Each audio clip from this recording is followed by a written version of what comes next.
Dear student, আশা করি তোমরা সবাই ভালো আছো। অন্বেষণ ম্যাথ আড্ডা ইউটিউব চ্যানেল থেকে সবাইকে আন্তরিকভাবে শুভেচ্ছা ও অভিনন্দন জানিয়ে শুরু করছি আমাদের আজকের ক্লাস। আমাদের আজকের ক্লাস নবম দশম শ্রেণীর গণিত 8.2 গণিতের। তো উপপাদ্য 20, উপপাদ্য 20-তে বলছে বৃত্তের একই চাপের উপরে দণ্ডায়মান কেন্দ্রস্থ কোণ ও বৃত্তস্থ কোণের দ্বিগুণ। কেন্দ্রস্থ কোণ বৃত্তস্থ কোণের দ্বিগুণ। তাহলে আগে একটু আমি আলোচনা করে নিই যে আসলে কেন্দ্রস্থ কোণটা কি আর বৃত্তস্থ কোণটা কি। তো দেখো, এই যে এখানে তোমার এরকম একটা আছে যে এ ও সি। হ্যাঁ, তাহলে এ ও সি যদি থাকে, এখানে যে এই যে কোণটা আছে, কেন্দ্রে যে কোণটা হয় সেটা হচ্ছে কেন্দ্রস্থ কোণ, আর বৃত্তস্থ কোণ বৃত্তের পরিধির সাথে হবে। বৃত্তস্থ কোণ হবে বৃত্তের পরিধির সাথে, বৃত্তস্থ কোণ হয় বৃত্তের পরিধির সাথে। তাহলে এখন দেখেন আমরা চিত্রটা কিভাবে, বৃত্তের একই চাপের উপরে দণ্ডায়মান, একটা মাত্র চাপ থাকবে, তার উপরে দণ্ডায়মান কেন্দ্রস্থ কোণ ও বৃত্তস্থ কোণের দ্বিগুণ। তাহলে দেখো এখন আমরা একটা চিত্র এভাবে আঁকবো, অর্থাৎ চিত্রটা হচ্ছে অকেন্দ্র বিশিষ্ট একটা বৃত্ত যার এ বি আর এসি। দেখো এ বি সি, কেন্দ্র হচ্ছে ও। তাহলে এখন ও যদি কেন্দ্র হয়, এই ও হচ্ছে কেন্দ্র, তাহলে এখন এখান থেকে এটা নাও ডি। আচ্ছা, তাহলে এখন লক্ষ্য করেন ও এ আর ও সি যোগ করেন, ও এ আর ও সি আমরা যোগ করি। তাহলে এখন দেখো ও এ ও সি যখন যোগ করব, তাহলে এই যে বৃত্তে এই যে এখানে কি কোণ আছে, এটা বৃত্তস্থ কোণ বলবো, এখানে একটা বৃত্তস্থ কোণ আছে, এখানে কেন্দ্রস্থ কোণ আছে। তাহলে এখন লক্ষ্য করেন আমরা বিশিষ্ট নির্বাচনে কি করব, যে মনে করি ও কেন্দ্র বিশিষ্ট, দেখো বিশেষ নির্বাচন, মনে করি ও কেন্দ্র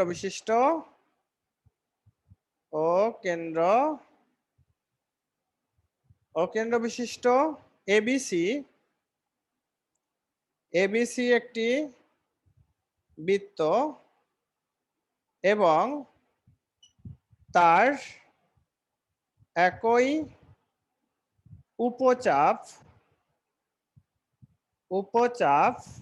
উপচাপ বিসি, উপচাপ বিসি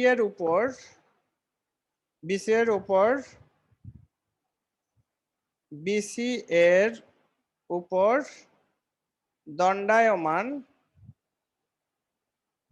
দণ্ডায়মান বিএসি কোণ সমান বৃত্তস্থ কোণ, বিএসি কোণ বৃত্তস্থ এবং বিওসি কোণ কেন্দ্রস্থ কোণ। প্রমাণ করতে হবে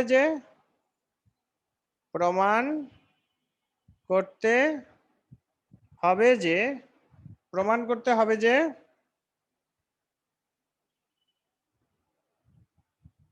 কেন্দ্রস্থ কোণ বৃত্তস্থ কোণের দ্বিগুণ বিএসি কোণ, অর্থাৎ বিওসি কোণ সমান 2 বিএসি কোণ।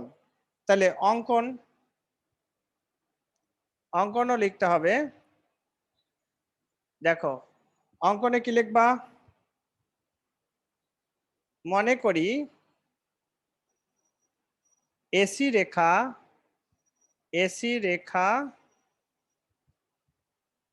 রেখাংশ কেন্দ্রগামী নয়, এসি রেখাংশ কেন্দ্রগামী নয়। এক্ষেত্রে এ বিন্দু দিয়ে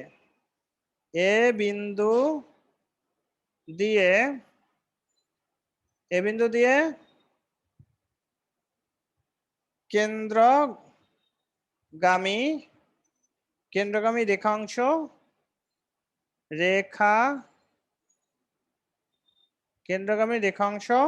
এডি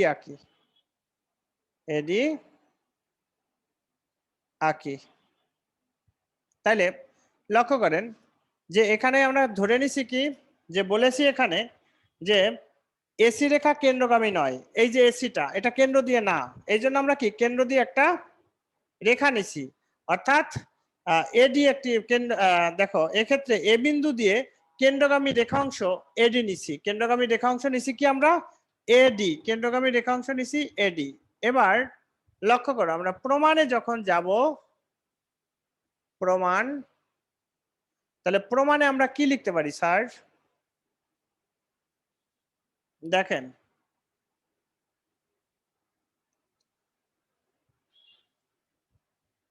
এ ও বি এর, দেখো এ ও বি এই একটা ত্রিভুজ, এই ত্রিভুজের এই যে এখানে একটা কোণ আছে, এই কোণটাকে বলা হয় বহিস্থ কোণ। বহিস্থ কোণ কি? অন্তঃস্থ দুই কোণের সমষ্টির সমান।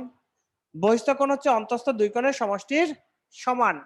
তাহলে এ ও বি লিখবা, এ ও বি এর বহিস্থ কোণ, বহিস্থ কোণ হচ্ছে বি ও ডি কোণ সমান সমান অন্তঃস্থ বি এ কোণ প্লাস এ বি ও কোণ, এ বি ও কোণ, এ বি ও কোণ অর্থাৎ অন্তঃস্থ বিপরীত কোণদ্বয় এর সমষ্টির সমান, সমষ্টির সমান। আচ্ছা, এটা হচ্ছে 1 নম্বর ধাপের কথা। এরপর 2 নম্বর ধাপ দাও। তাহলে এ ও বি, এ ও বি দেখো এ ও বি ত্রিভুজে এই বাহু আর এই বাহু সমান, কারণ একই বৃত্তের ব্যাসার্ধ। ও এ সমান সমান ও বি, একই বৃত্তের ব্যাসার্ধ, একই বৃত্তের ব্যাসার্ধ বলে, হ্যাঁ একই বৃত্তের ব্যাসার্ধ। অতএব বি এ ও সমান সমান এ ও বি। দেখো বি এ ও এই কোণটা আর এই কোণটা সমান, এটার কারণটা কি? সমদ্বিবাহু ত্রিভুজের ভূমি সংলগ্ন কোণ দুইটি সমান। লিখবা সমদ্বিবাহু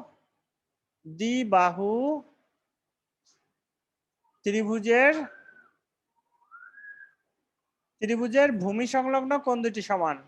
ভূমি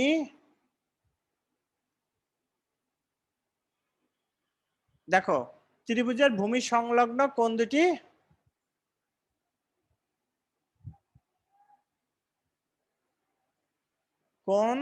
দুটি সমান। আচ্ছা পাইলাম সমান। এখন 3 নম্বর ধাপ।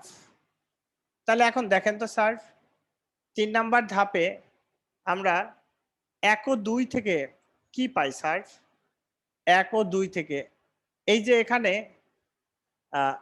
1 ও 2 থেকে বলতে এই যে বি ও ডি সমান সমান, এখানে দেখেন যে B A O plus A O B বা এ বি ও, এখানে আমরা বানাইতে হবে বৃত্তস্থ কোণ।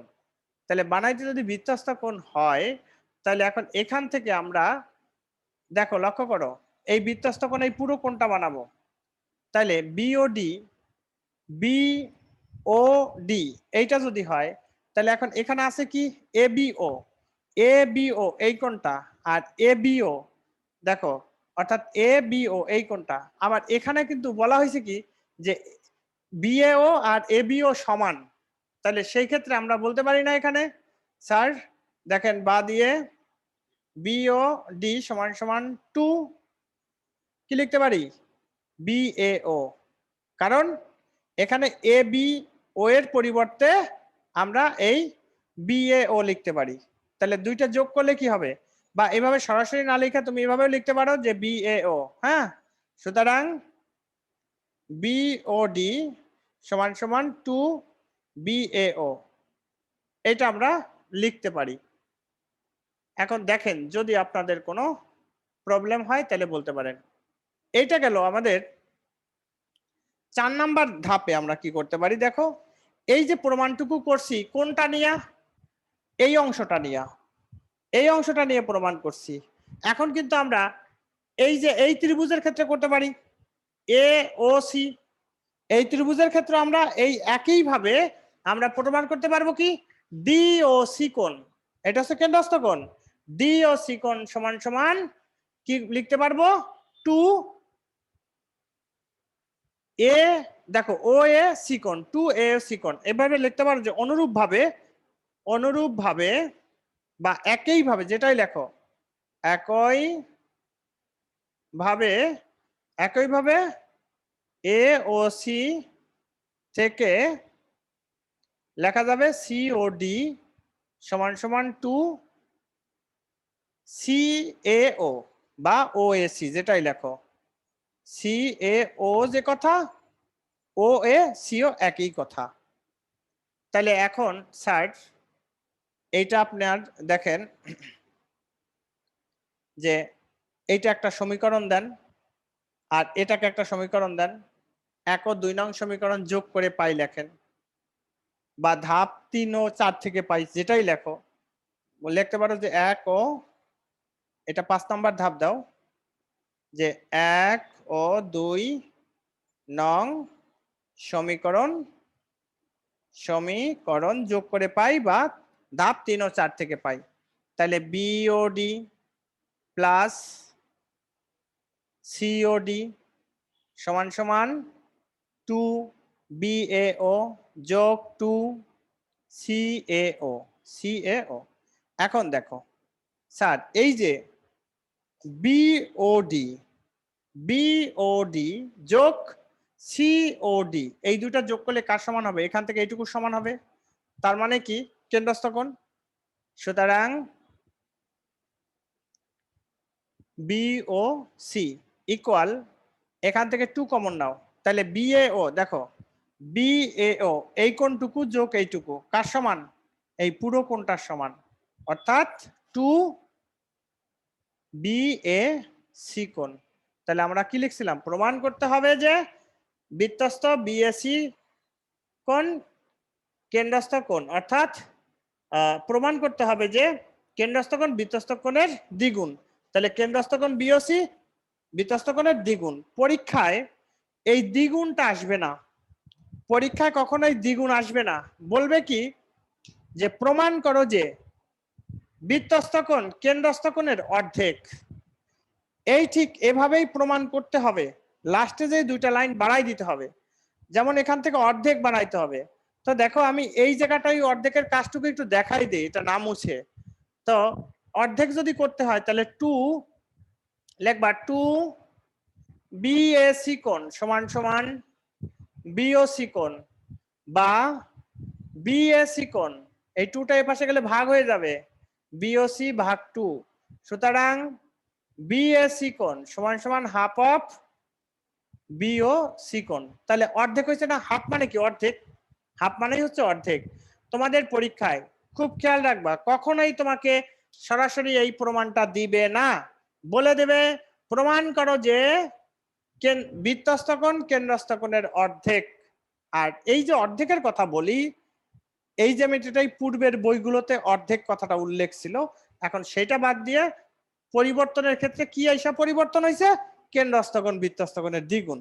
কিন্তু পরীক্ষায় কিন্তু আসে সেই অর্ধেকের প্রমাণটাই পরীক্ষায় আসে। তো দেখেন এখানে আমাদের এই জ্যামিতিটার ভিতরে বোঝার বিষয় হচ্ছে একটা কেন্দ্রস্থ কোণ, একটা বৃত্তস্থ কোণ। তাহলে কেন্দ্রস্থ কোণ কি? কেন্দ্র দিয়ে যে কোণটা আছে সেটা কেন্দ্রস্থ কোণ, আর এখানে যে বৃত্তের সাথে যে মানে পরিধির সাথে যে কোণগুলো উৎপন্ন হয় সেখানে আমরা বলি বৃত্তস্থ কোণ। আচ্ছা, তাহলে এখানে আমাদের মানে একটা ইয়ে লাগছে যে বিওডি অর্থাৎ বহিস্থ কোণ হবে কি অন্তঃস্থ দুই কোণের সমষ্টি সমান, এইরকম একটা প্রমাণ আমরা ক্লাস 7-এ করেছিলাম। সেই অনুসারে আমরা এখন এটা লেখা হয়েছে যে বহিস্থ কোণ অন্তঃস্থ দুই কোণের সমষ্টি সমান। তাহলে বহিস্থ কোণ অন্তঃস্থ দুই কোণের সমষ্টি সমান। আচ্ছা, এরপরে এ ও বি এই একটা ত্রিভুজ, এই ত্রিভুজের ক্ষেত্রে ও এ সমান সমান ও বি, কারণ একই বৃত্তের ব্যাসার্ধ। যখন একই বৃত্তের ব্যাসার্ধ হইছে তখন এই কোণটা আর এই কোণটা সমান আমরা বলতে পারছি, কারণ এটা হচ্ছে সমদ্বিবাহু ত্রিভুজের ভূমি সংলগ্ন কোণ দুইটা পরস্পর সমান হয়। সেই ক্ষেত্রে দেখো বিওডি সমান সমান বিএও প্লাস এ বিও ইকুয়াল, এখন এই যে এখানে এখান থেকে দেখো বিওডি সমান বিএও প্লাস বিএও, কেন এই যে এখানে লিখছিলাম বিএও আর এবিও, এবিওর পরিবর্তে বিএও লিখছি, এই দুটা যোগ করলে 2 হয়, কারণ আমরা এই কেন্দ্রের কোণটা নিয়ে আসব, কেন্দ্রের কোণটা আমাদের নিয়ে আসতে হবে।